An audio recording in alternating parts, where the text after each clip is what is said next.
Yeah, let's go there.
Share this video, guys.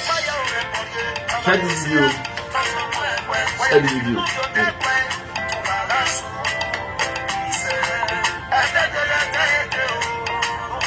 Well, our video now is very important, and this program today is going to be a great message to Enogie. You understand? And Sarah. You understand? Message from the palace. You understand?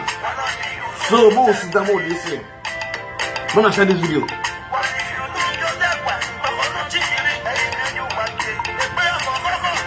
Hey, how's it going?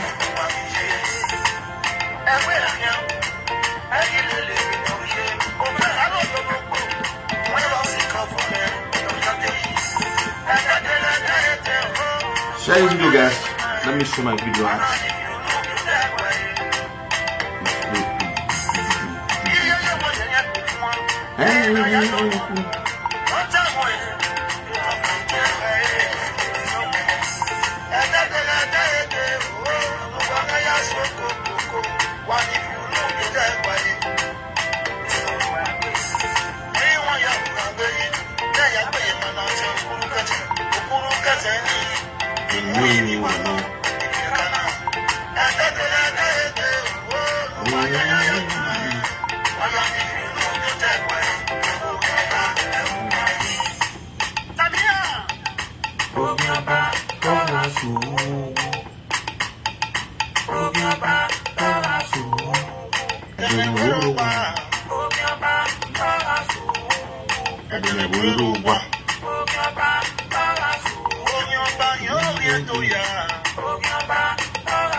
Guys, share this video.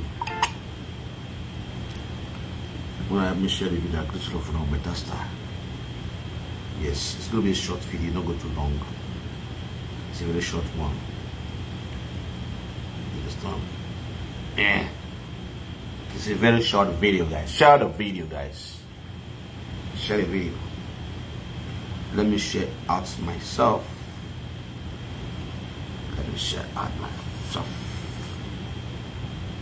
Oh, your ba, oh, your soul. And then you will go, oh, your ba, oh, your soul. Yes.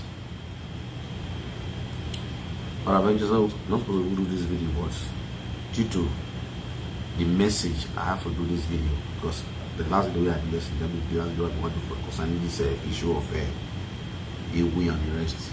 It is time because all these frustrated women for abroad when they do that video, will there be enemy of the Beninese? They pretend say that they fight for Beninese.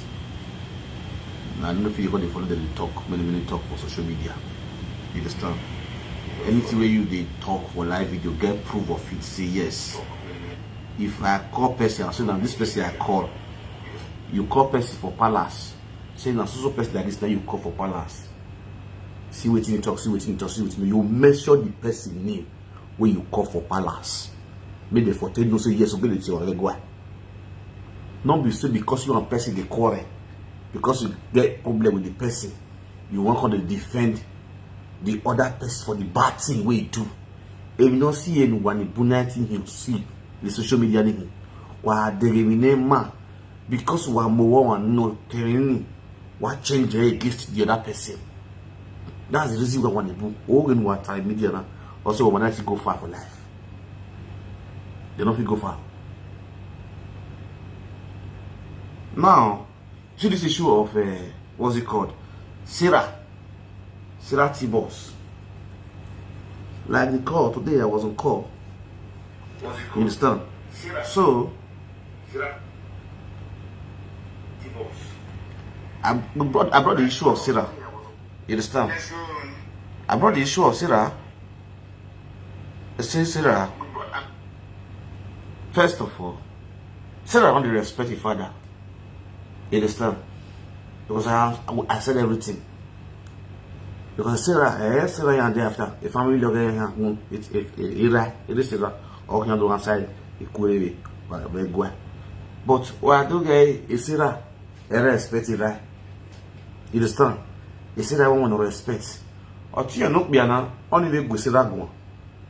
Is Sarah movie or movie or movie or we are you understand? On our movie may buy. You know, better Sarah and lose. Not you Sarah want lose. Now go further to think. Is Sarah we video ni with TikTok? The one video ni la di dagbo. Enogie. The one video ni la di dagbo. No those you are Enogie. All because of William Sarah Bezo.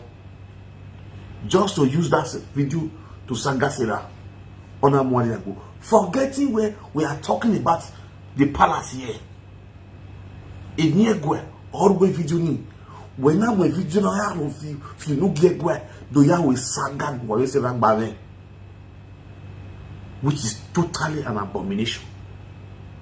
You got tell now. I think when you move the bottle, they don't get post your page of it. Yeah, tell Frank Victor, up man or we Frank Victor. When you know get going and see that, it will be going now. What's another facing no gay, one face that? You get one because they didn't give a boy. Okberomo, you were in a coin, you look at the coin by time. If you say, we're not going to do it, you will not resume you. Will say the no do and you are supporting the no gay.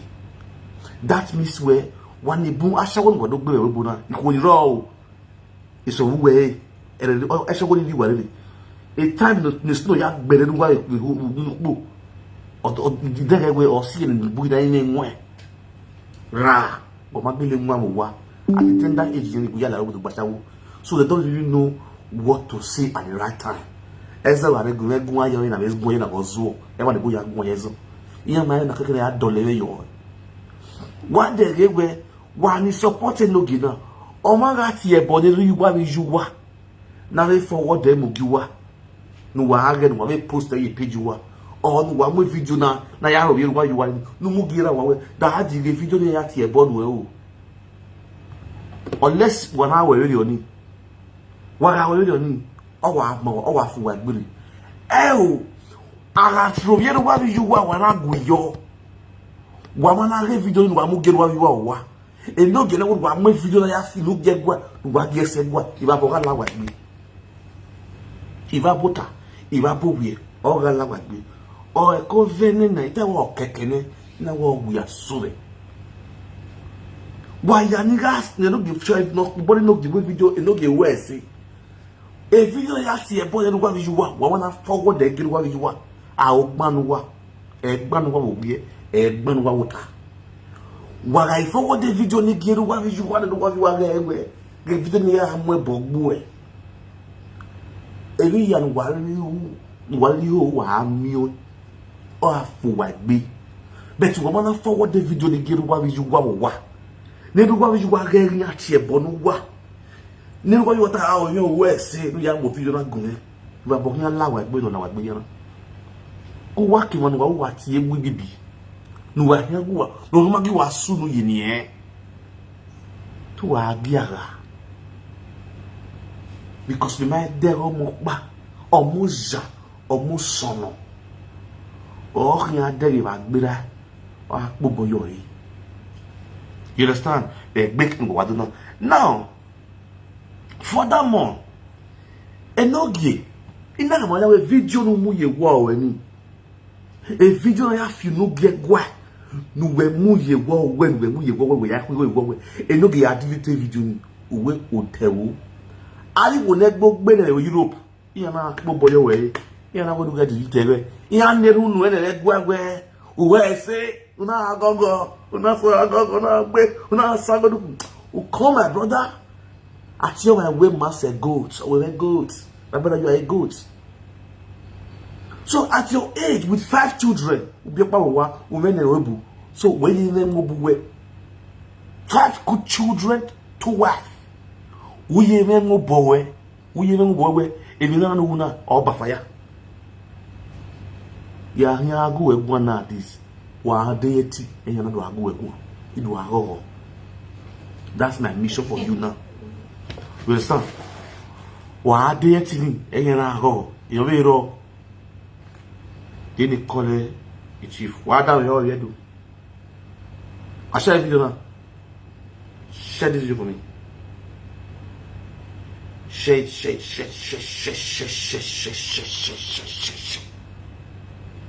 Why that you there? And then you're not you. For the now, man, I get a little baby.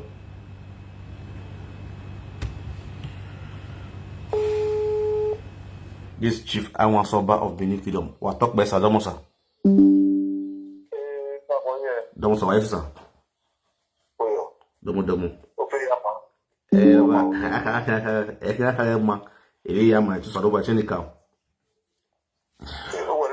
Real video but what talk better. No ya ati we na we. E matter no ye kenya o di pe di ha de na. No ye gbe kan re omo na isira no Spain. No fi no ge ira je wa. So when ke gun kan matter ni. What's in that you because if it's imagine sing na okay. Even we be jive e we bo dian. We no one o ka be na le se no ya ge gbe matter na. And now okay, me know why I roll out here. You understand? So the major might like enough a kaya I live video so most 4 hours live video singing at kaya here. So the thing now be escape me. So Tanabana. You know don't see one bit more going to Tanabana okay. They didn't go and now yes but you give me permission when it's you. The man no address the issue. You know okay. Why are we like now? Because me tell you na work no my way from the banner working why we like and wa need see with man no go ma address the issue because you are real life right now. OSC. Vamos a. Where bota. What to say? Mami be na only ne water. When we I go no me. That is number 1. Ohane. Ohime. Ini ayari ai. Oye Imano ya block me na ani. Imano ya block o imano ya block any ono ya bawo. Because any no ma okay na gedomu, okay na gidedomu. Any ne ma. We ga be ni rio. O wana we wa mute yourself wa. En do mo ye public na boy ya bege. O we come on give me be ni rio. O je we ya wa ka my boy we in fact, was one of the we not te bono aka mo tono de wuto ne ne wo te bono e me. Oh. E mo te boni. O understand. So here ate wa bi adu before na ni da doge. O wa ko ma no yi me pe ni rio. Na here fi lu pe kiri ya ni ji ane. E na do amu da wa don gbe publish e. O ni no pa. Wa ye platform wa ya promote edo culture. Wa ye platform wa ya protect interest of do ore gwa. E mi ne ma wala o. O wa ko wa no ya upload gbe video no ya mo ye page e. O wa no yo ba go. Because the video they can do higher where or one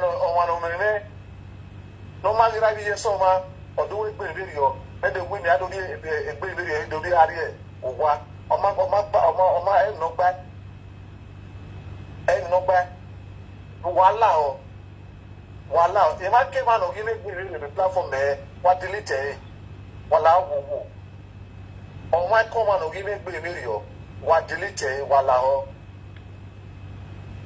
Oko eri ya ni ya ka do asu ma ni de do mu wo ha bege we o ma fi lu pe gera ni je wa do block wa do analyze o ni emi no gba wala o agbono rere that is the truth agbono rere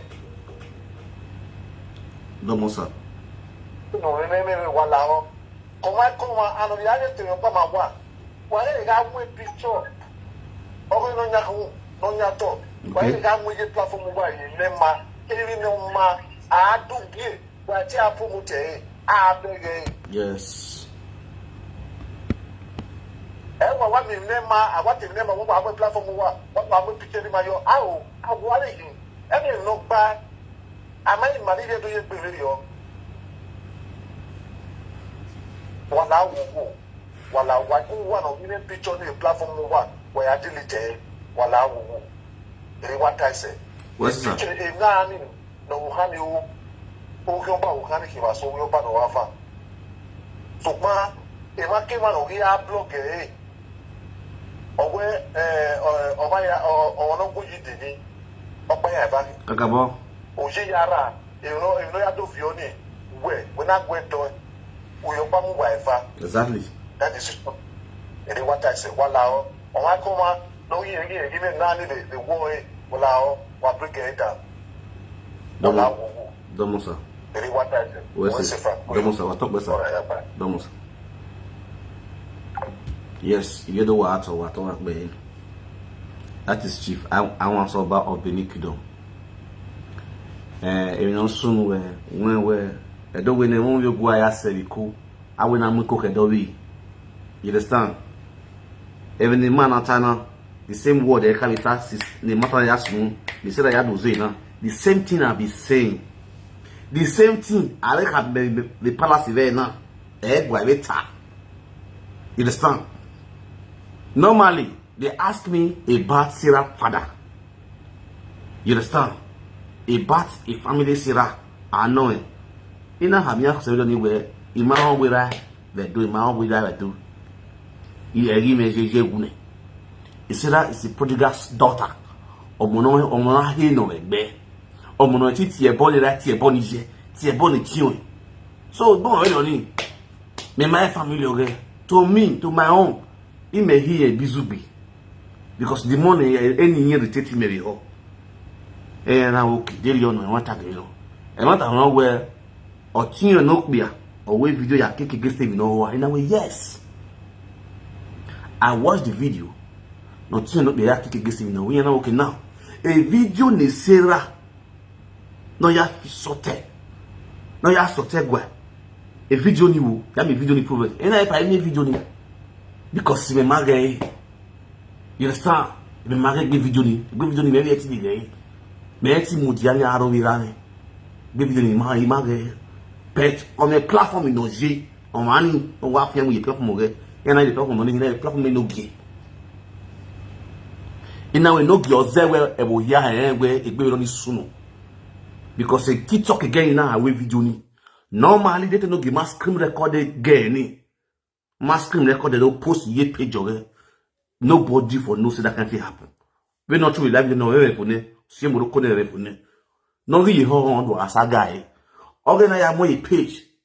You look your back and more page okay. Et puis you know ginamio. Mais mais any blogger. That you let play you not the letter Enogie. You know what I know? Yes. Now that is totally wrong. On your side, you do my title on it. No cause any money available. Or a paniwa call chief. I want some about Binikido. I want it here. We address that issue. You know, okay, no problem. But I'm going to do that on live video. You understand? I'm going to do it on live video. That's the reason why I'm not here, man. I know it because maybe not really like, but someone can't go on. But they say, oh, no, you would address it more better. You understand? Why you are damn it, huh? Would that be when we have a live video, TikTok, whatever, now. Ni ma yedo no emi no ba hai ni ma fisi that we get egwa no we akpo bodo yari be na wegwa wa look here wa re mon wa lele depends where you follow who you follow you the time where you follow. You understand? Yeah, you wa total one geku yeah we do atalo uri omo no wa call iwe gwa no call iwe gwa no ha mu awe omo no mu video ni ladia no wa tiyan wa leru ne o wa here wa ya mo video ni wa ha ko a pe no wa ya si e mo ni to tag yan wa ya silian yi e ni ma pa eva e ni ma pa wa ya silian yu we wa ha re mi yu e wa ya ni we live video te wata ni buvo calorie gbe ni ya mi view yin te wata be kuna dey use na sense a video na ma oni see ta go say na mo it was unfortunate way married like to talk. You understand? Married like to talk. A Facebook the royal cafe so that here be voice a voice of that I want as if I want somebody TikTok. Near making that down here with nota. You want to TikTok making that down here in the chief. I want somebody concerning this issue of Sarah T-Boss. You know, you know, it's my guy. Ekenu gberi na emma ekenu gbe every year ta live video na every year me ta mo live video na ekenu gberi na emma osioma o ka mo ga kon agua ogi on ya agio a video no post ni ya delete una we joke no ya yu e ko won kirikiri na ta ma we Facebook no ho na ogi ho na awu wa unya asira wo mo no mo ne vera mi ana abu mo vera yudi nene o ka ho dame ho no me ya nwa. That's the reason why that about guy at your age ubio mi sene ubie na we bobi pa wa uye na mu bowe why that your jene o agwa the backup simple thing that you could have done and remove yourself from this narration where not post a video you will narrate it now because now against na we say is omeme no awo meme akisiraji we no muenya hu no koki munya hu wo hia you we so far say far e matter now unless you go and do the needful iya you down how chief igu eba na ona we eri tie chief iwu wa ma wan yana wa na eru nu e iya ni hu ya tie chief iwu wa ya na eru nu e iya maso ni ye chief ni ya tie iwu wa iya maso no yo iya ma kama mi no hai o we ya na eru nu we see una ya mo video na ya ro wiero a no do post a page no do advert na ya ro wiero na mo ya make na do de atie body rawo una ladian ye gwe digwe una anyi ye do lo wa kirisi na mo video na ya ro wiero ba mo gira wa are you okay we should get the work back ari ko ni de ti o yo je ari ko ni gbigbi age ni fail mu nipo iyan na so apo boyo we iyan na apo boyo we franco mozuo wa gusore nogie enogie ko hian na o yaje ko o ko hian na weke o yaje ko ya yi wa ya set ne wa have su eyo masa now enogie na gele amo no gele menwe era ge di mofi your godfather no mu janu ya dugi ome no we koko ye wo kegbe ori mi video ni o do we fian ne ori edited what's the man na video ni get Edimofi let Edimofi do the needful Edimofi in Nigeria let him do the needful as it is we not carry away before waiting you see you say up till now Eddie Murphy na is in like in blogger yegi post na yegi video na on mind do tie o mado one ya no do see you saying ne edo because a Sarah na like goddaughter of Eddie Murphy. A Sarah be Eddie Murphy na send the ego. Not a see only is your word we him that bo ha wo wa but Eddie Murphy ga haru wa we Epa Enogie not like you. Because of saying you send Sarah money when you born, Enogie not like not take back bear. You say back go ha. What damn you? What here saga? Saga bros. Are they educate you? Are they enlighten you? You make na dey can now fuck up. You make na dey get you deji. You understand? Ati me aneme address ere sira. Redo. Aneme na we pa ma address ere sira. Okben wa gwa kana na esira ka bo na ndoro yes Facebook. Esira respect ira. Sira rovira kwere ne. Orovi family orovi tinwe. Yawe mata na we yes. Ina woti okpa no bia na rere gba na we na. Oni be na do gu egui. Oni gu oti egui woti agudu gbekina. Ona we boti na ye ro yo tin kwere. So egbo mo we oni so. Ere ma gba ne. Yana okay. Problem iro. I post a video now where you know where you are telling when no you know. I don't fear you guys. Now when no you will post even the go no why you page we ta. You know when you fear ba. Me ya set if you video. You see? A video me ya if ya. Me ya ti mo jara do edit video ya ti e bo de be so. You know okay, mo. Problem iro. Governor ati tie e mata no ayo na woke walaro e ya tie ya tell like this live video ya you chief. You understand? Yeah, definitely ya you tie. You understand? When I'm saying I'm more life. What you go mama tell you like in real life. No make na ire yen we nya follow me o nya watch video me real life. No go on. Na ta wo wa because of already do ya na hin. If era na get Epa Eddie Murphy. But Epa wa tie now. By the move my go ye matter now. When I lock up, chill. You let high go at you saying there. Or tia read the corner. You like go away. That will be or whatever. Wanna stop? When una you work cookie, una moyera yang. Oh, not feel with your egg, your egg. It won't equal le now. Yeah, when you go rope mock when I can't watch have chief in your tia. Then you get a problem now. You're solving where. Because you are going without saying goodbye, bro. Don't be joke. Don't be joke. If you get sense now, I'm not gonna talk. Make I talk. Make I talk. We make I talk. Me I not talk. Don't talk. But if you get sense, or I'm away, yeah, that's what you take video for now. The matter in night by fire, I say page you and give me video what this you more later now. Because me my to where I go see they give you problem, I'm gonna give you solution. I'm gonna give you problem, I'm gonna give you solution. If you get sense, you will delete the video. Because this part of the pass, be careful, nobody has the reason now. Yes now. Nobody has the reason now. They too when no Kenya tiba. No the address ere serare.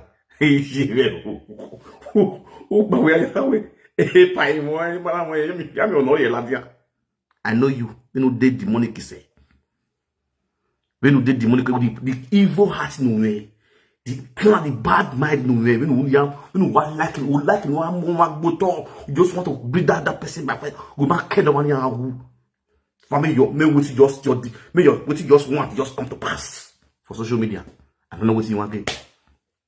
Amen. Want get anyway. A matter now, all this. I hear back with you. A blogger the boy could be said blog. Do we my blog? A blogger any a blog. And please, I do what I'm hearing the chief itama. A chief will allow any blogger on your blog anything concerning this nonsense. My picture bye. A picture so no give her. No why tag a by. Why I attach a by a video down your bunny. You understand? What see I went at home again. I had bizubi. Walao why bizubi or masse. You understand? But on no guy, no more video in Latin. On one no on a problem. On one no sotegwa. Or come on a chemical. You understand? And the only person in there go guy. I go did I with that. Maybe with that in that way dog you know. You went with that in that way no you know. What my man with that? You know, no way no you know. Cause say if you I know me, imam you put your away. Me say with that in that way no you know. I do bad thing. Look at tell me if na bad thing I do we make sure say I no get that. I no get because I pay for see the video. I put my post there. My post ya. The kina mi na ta o. Wa to wa gbe. Do we rin ya si emetan. Video ni ka be na 4 hours gbe tuta. O na me ga. Ma ni pe gbo na. You understand? Wa to. Ma we dan. We no yen ma we dan. Cause if I page na right na mi. Ba no you and now it away your post there. So I rest my case for Facebook and it Facebook wa to TikTok yan gbera yan. It TikTok already. Understand? But the reason why now you know you TikTok because if video na ya be TikTok because again chief ya go my like TikTok again. You understand? So really now na you need any money TikTok. Ni making that down here again chief ya go wani. Wa to of wa gbe. The dollar was your power be man see. Sometimes what you don't know, or on no hate on money, or at telling or not telling no go ahead. Try to pick sense from inside. I know some women doesn't have sense. Some women here why? Because few women in the way start supporting Enogie. It don't get the way to block why can here why? Because you cannot tell me where Ohuba no reward door in one way, especially no reward no way. That one working out. Only Martin needs said the money don't need because he will make view. No matter go carry no give my share video. Mommy let love lead. No matter go carry no give my share video one day. No give my share video one day. No matter go carry no give. Enogie I dare you the no go lozi go no bunyere. Or go le back up. Imagine when I share a video, wow. But one thing is sure, one thing is no is this way. Never live a fake life. Never I'm not supportive. I'm just one man squad of this social media. Because I came my line where you understand? If I come for you, you are the victim. If you still come for me, now you go to collect. Now say just be. Now, what there where imagine say when the boom, especially when they supporting the one lost how? On no ladian the video. Ona ya mwe video no na ya tie bone ruwe. Ana ya mwe ladian. Ona post a page we. Ona so atie ma we wa go share video na gie. Mommy let lovely do. Wa go share video na gie mommy let lovely do. Uwe na ga uwe no we mommy love don't we they we na ya gwa the video ni. Don't want tie bone no we. Oh, mon nom video ladian mon we. Oh, tie bone no we. Oh, no more video ni ladian mon we. Oh, tie bone no we. Why it be that why the boy trying to change the narration do? Then when ya play here do. Oh, well, cause you know I dog it be cannot go you need dog it with the chief type or watch here. Not here, boy, no feel no big yet guy. Can you posted the way Facebook ya we go we are attack para no do you. Oh, you buy a vacuum. But one now fear with your hair, what you do? Is it that when Mama understand the history of Benin or the parables of Benin? Mama understand it. Then I give it time what we play here, what defend it, what Benin. Then one more penny away. So also my two already don't come away or we're not guilty. So you guys cannot use your common sense to know where this person is guilty. Do you know say that's come on now where they say that come all like that way your way. They say that like that way your way defending by. Then when you go to our page, mommy video ni page Sarah. The page on mommy and page Enogie. AI video is raining now everywhere. AI videos, ordinary picture not they talk. Picture, you know a picture not they talk. Don't they move picture for AI, they editor through editing. You understand? Through editing. Then that's guy can deny where you were. The picture will not me a page Enogie. I tell Enogie I did tell me facing you. Pastor. I would not facing you deny. Common sense not come. When somebody advise me, no go take us na saga. Ma be no gui. Oh, Enogie I no ma. It time I will no ma de yo. Or when my bell come on or no magba. Just like few days ago, a former godmother, no we Cynthia Family TV. They get in to tell the bitter truth to my Enogie. Everybody come against it. I let that girl know what you did is wrong. Because you could have called your godfather inside. What you don't give what have give Baba no magba or mobile for coming out on social media to disgrace your godfather. That's totally wrong. You have to come out and apologize. Which the girl really did to. She really apologized to Enogie. Enogie no. Me. God don't insult you on. So could get my bill or your mouth bill somebody or pillow bottle. Why I do I go because away or my way frank only fucking woo. But me my year a dialily in a ten raw my or they will no magba forget my wee what I mean my but by no magba bros. You are totally wrong. What if you no big do? Yes, Sarah will video in a tina magimia. A page you worry, I hear watching a page you want to watch. You are not the one insulting the Beninese.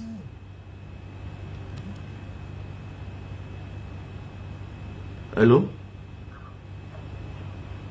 Hello? I'm going to say, live video. Oh, my radio is speaker.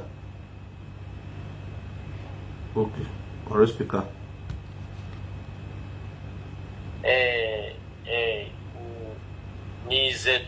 Yeah, go ahead. Yeah, I'll not feedback and get one for a bear feedback. But the funniest part of this is that Enogie is promoting that lady. Exactly. He's promoting the lady. Or he will say, a man, because he not getting a big platform. You understand that?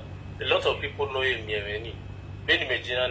If the platform of Enogie not paying away. Okay. What I will say. Because he promote a lady. Or he promote it. Yeah. Because what is supposed now be Zugbe. Exactly. You understand? Exactly. The same thing about Taiwan. The same thing about Bizugbe. Because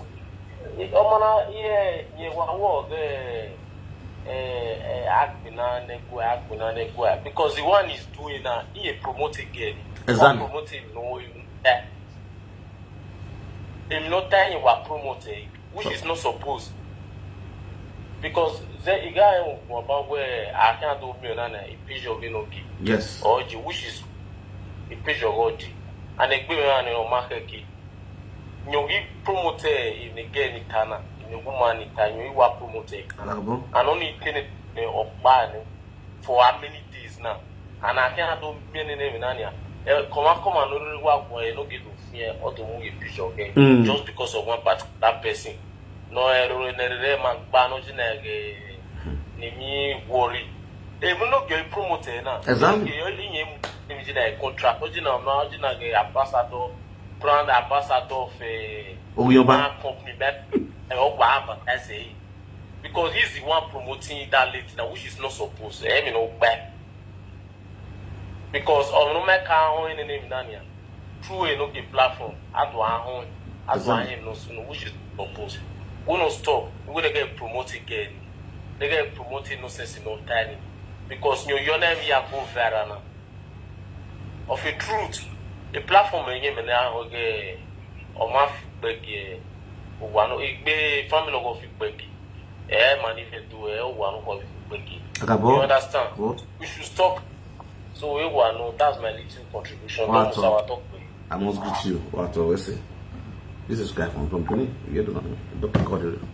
So, I said, don't we entire series because it's really the man not angry. Understand? So, I said, why are you on them? Why are you on so, thank God we're a chief vehicle. You know, high. If you do need Facebook, need TikTok, a matter is here. Wow, have do you understand? wasi I was a because the one where yata, the one the get ya unya. You understand? Or no my respect the family okay, my respect nobody family okay no respect.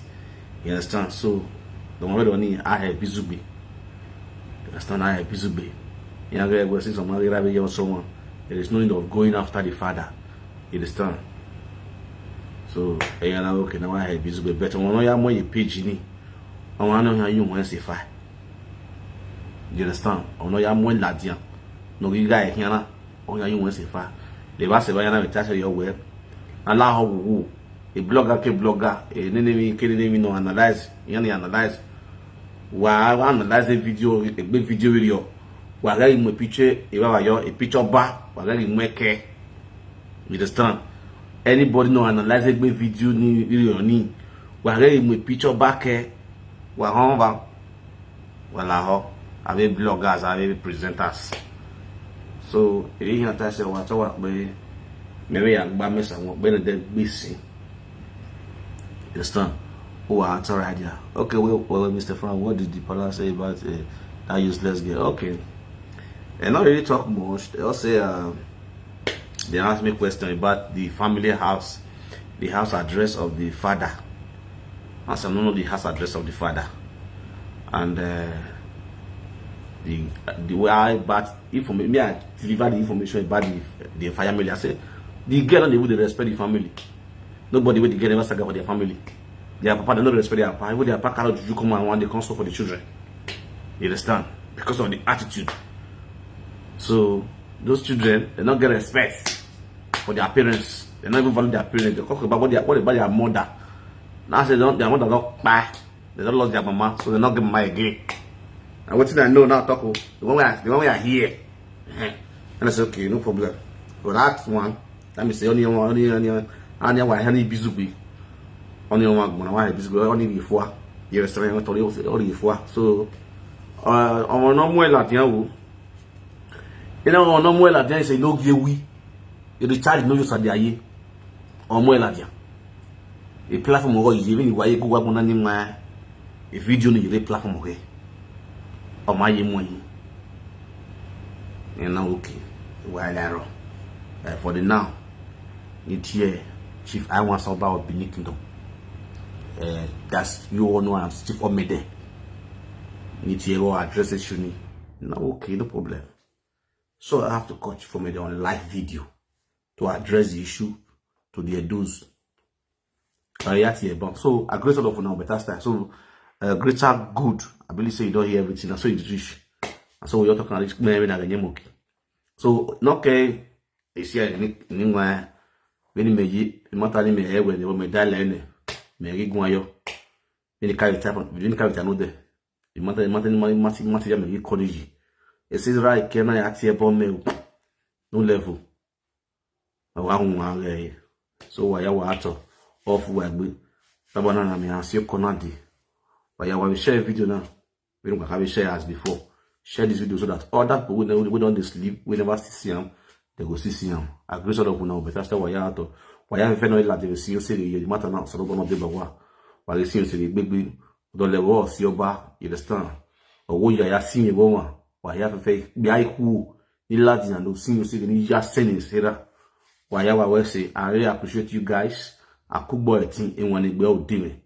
You understand? The issue is that when you mark Beni raw, no me don't read. Why when the social media a PDP and APC, what chan wa muja yo de matter. Why I don't that one on no okay, we are or money not the right because of what that we would come against it. No, that is one mentality on the bull in the area. Only few people don't get lily, we not get only others here. Oh, anyway, we no give mama want no give you at all. If mama no give mama is about because of when I even raw. Yet you no give no give equal one your wife. Oh, yeah, Robert. Me a Robert, nothing no give for one. It is value we are in Muji. Or I need say, if you like a video time, we do praise. All you want to do tip me later. Or why when you do view a bit, maybe meji. More no one enemy here because why more tenant am I? You understand? Or not tenant am I Enogie or why enemy Enogie. So I remain, it has only one winning to be his number one enemy, to always tell him the truth. You understand? Me no go. You may follow us already gualo. You may fast already gualo. You may igual friendship Enogie. You understand? O fig no give me. I will bono for. Maybe only ya will bono for me. As we know already distance now. A nonsense no. I go just tell them. We not get anything with the share. We inside me. We may lie because I'm only woman. You feel me so? So but the truth, man. So why we laugh? Why mudia what them matter? Why how I get to or saga man? Or saga. If the person saga you for the truth when you talk, we all still there. We go see her. We go still join you saga the person back.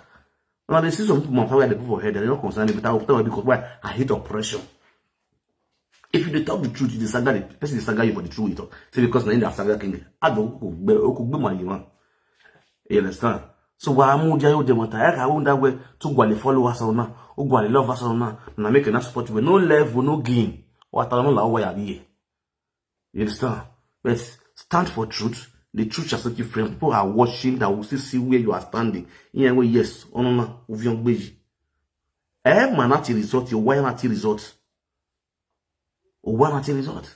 All remember meji batime. All remember meji. Anyway, you turn out for now the phone. You are me one young baby. You tired. Me do digwe wala ho wa gevide na segwa wala ho ye do ni lo woni si wa gevide na segwa no gbewu ga ri egbesi sokunu ya odere my brother they do